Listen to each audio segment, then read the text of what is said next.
분기별 결합 풀어보는 점재표 분석. 오늘도 한 회사를 공부해 보겠습니다.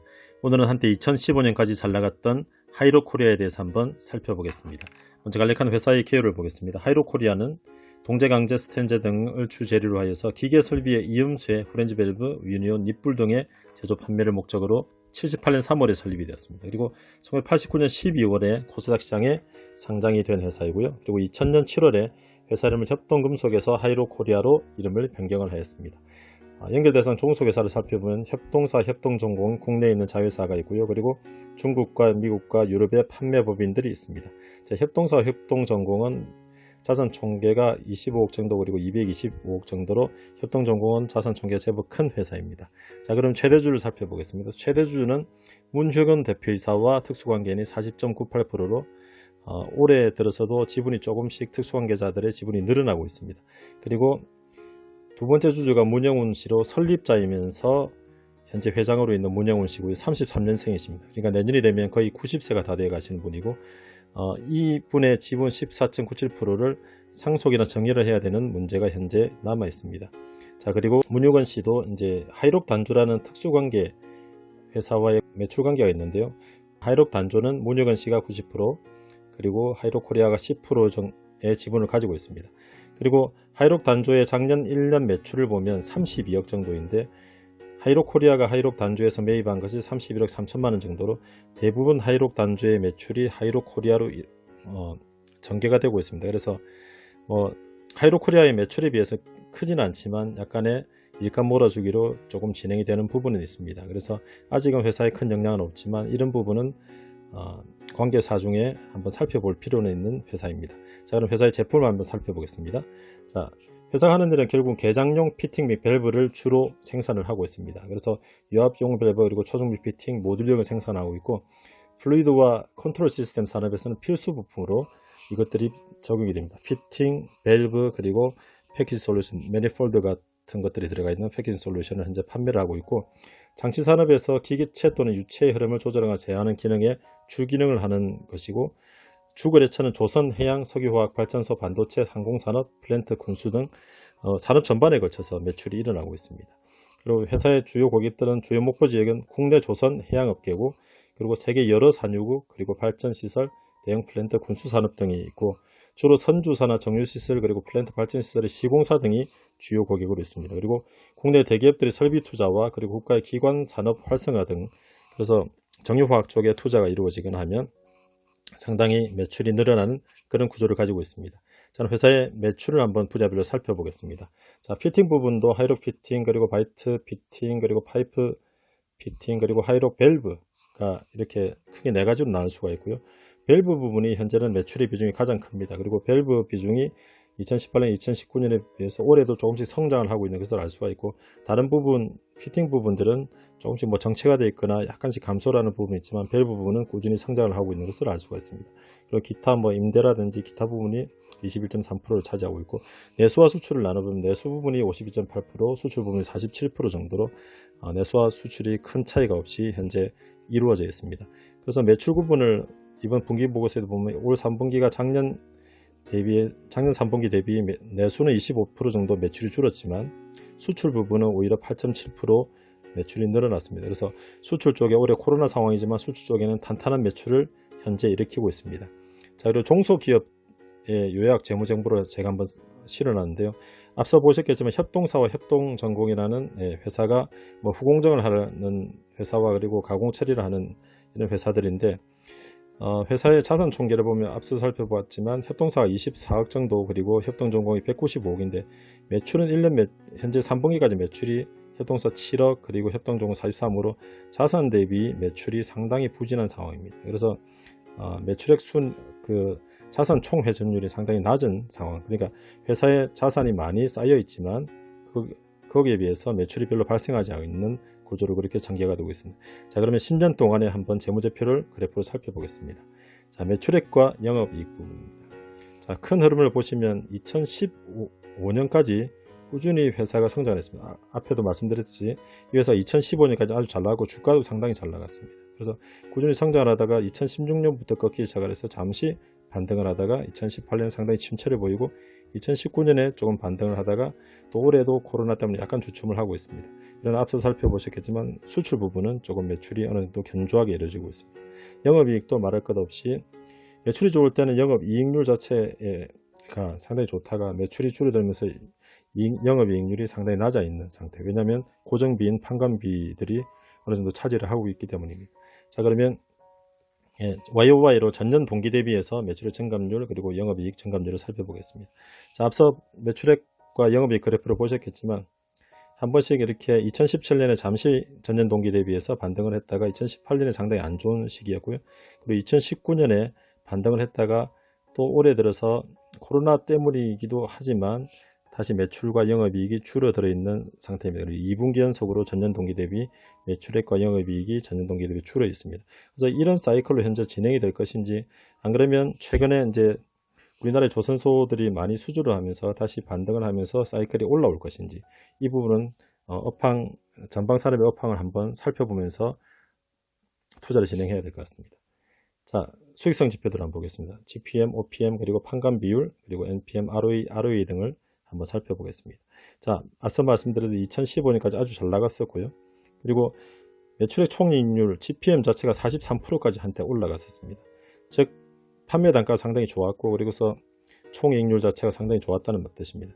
그러나 그 이후로 매출이 줄면서 GPM도 상당히 줄어들기 시작을 했습니다. 그래서 제일 좋을 때보다 한 15% 정도 줄어있는 상태고, 결국은 판매 단가가 현재 드리는 원가에 비해서 많이 크지 않다는 것을 뜻합니다. 그리고 매출이 줄면서 결국은 판관비를 차지하던 비중이 한때 6.9%까지 낮아졌다가 2018년 안 좋을 때는 20% 이상까지 올라갔다가 최근 들어서는 17.17% 이 정도로 형성이 되고 있습니다. 16, 17% 정도의 판관 비율. 그래서 GPM 빼기 판관 비율이 결국은 OPM이고, OPM이 한 10.4% 정도. 아직 이 회사가 계속 흑자를 보고 있는 것은 결국은 어느 정도 기술 경쟁력이 있어서 영업이익률이 10% 이상 정도는 나오고 있다는 뜻입니다.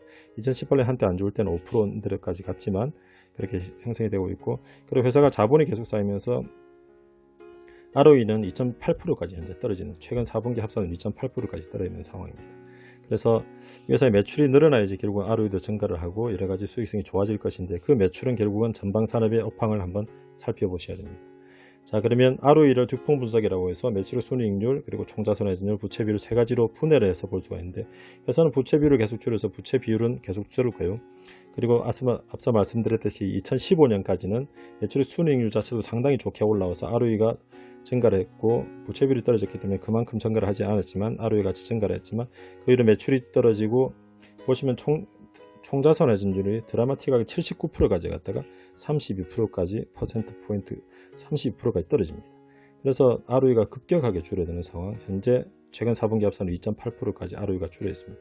결국은 총자산회전율이 올라와야지 되고, 결국은 이것은 매출액이 증가를 해야 된다는 뜻과 동일합니다. 회사의 이익률은 어느 정도 회사가 좋지 않을 때도 어느 정도 나오는 회사이기 때문에 결국 매출이 증가를 할 필요가 있는 회사입니다. 자, 그리고 자산총계, 부채총계, 자본총계, 시가총액입니다.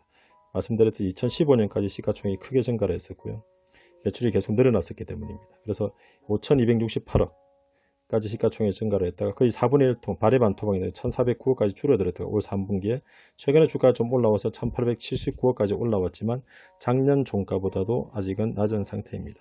그리고 자본 흐름을 보시면 아시겠지만 자본이 ROE가 좋을 때는 쫙 올라오다가 최근 들어서 많이 주춤을 하고, 최근 들어서는 배당도 좀 많이 회사가 하고 있기 때문에 자본이 그렇게 늘지 않고 있는 상태, 그리고 부채는 갚아서 부채는 계속 줄어들어 있는 그런 상황입니다. 자, 그러면 밸류에이션 지표인 PBR, PER, PFCR을 살펴보겠습니다. PFCR은 프리캐시 플로우에 대한 주가의 수준인데요. 자, PBR이 아까 말씀드렸듯이 회사가 계속 성장을 할 것 같을 때 PBR이 2까지 증가를 했다가 그 이후로 주가가 계속 떨어져서 0.4 정도까지 떨어졌다가 최근에 주가가 조금 올라오면서 0.5까지 올라와 있는 상태입니다. PER은 상당히 회사가 잘 나갈 때도 그렇게 고평가되지 않고 14.4 정도까지 올라갔다가 최근에 많이 떨어지고 수익이 줄면서 쭉 PER이 올라갔다가 최근 들어서 좀 주가가 올라와서 현재 4분기 합산의 이익에 비해서는 PER은 조금 높은 편입니다. 그리고 PFCR은 오히려 좋게 형성이 되고 있습니다. 이 말은 최근에 현금 흐름은 괜찮은 상황으로 가고 있고 투자가 그렇게 많이 이루어지고 캐펙스 투자가 많이 이루어지고 있지 않다는 뜻이기도 합니다. 자, 그리고 매출 채권 해지는 수, 재고 자손 해지는 수를 살펴보겠습니다.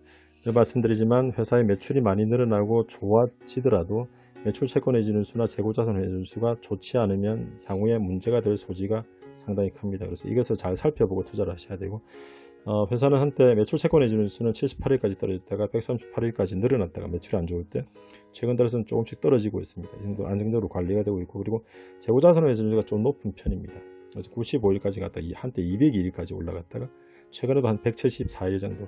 그래서 두 가지를 합치면 한 매출 채권 해지는 수와 재고 자손 해지는 수가 도는 텀이 한 9개월 넘는 수준까지 올라와 있습니다.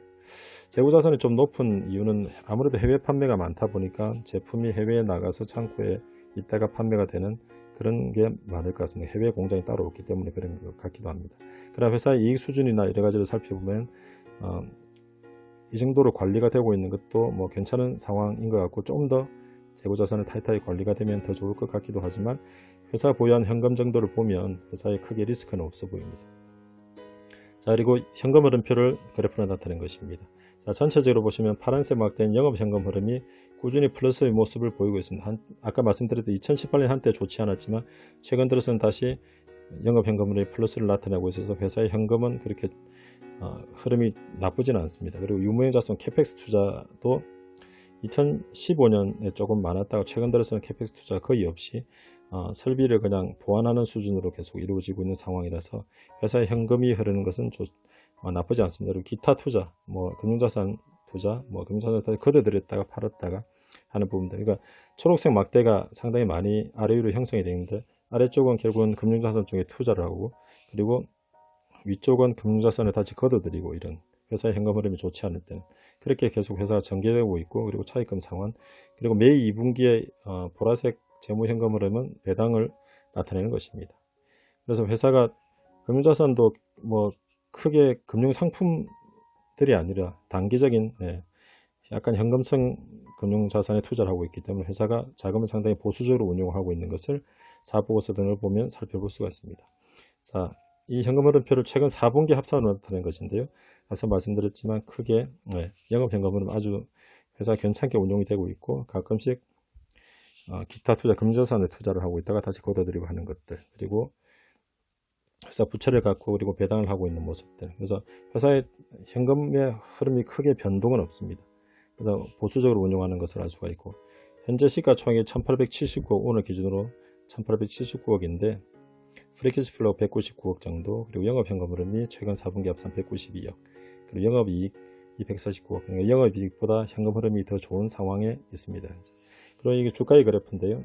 2004년에 여기서 2015년까지 거의 53배 정도가 상승을 했었습니다. 그리고 그 이후로 거의 뭐 4분의 1 토박이 났었는데 최근 들어서 약간 반등을 하고 있고, 조선이나 그리고 플랜트 쪽의 기대감 등으로 최근 조금 주가 반등을 하고 있지만 작년 종가보다는 좀 낮아 있는 수준입니다. 그리고 최근에 거래량이 좀 의미 있는 수준으로 거래가 되고 있는 것을 살펴볼 수가 있습니다. 자, 그리고 마지막으로 회사의 현금 보유 정도를 살펴보겠습니다. 올해 3분기에 분기보고서를 본 것이고요. 현금과 그리고 단기금융상 현금성 자산 합치면 1620억 정도, 그리고 투자 부동산이 한 120억 정도가 있고요. 그리고 장단기 차입금이 물론 있는데 이것을 합치면 50억 정도. 결국은 현금성 자산과 투자 부동산이 거의 뭐 시가총액만큼 있습니다.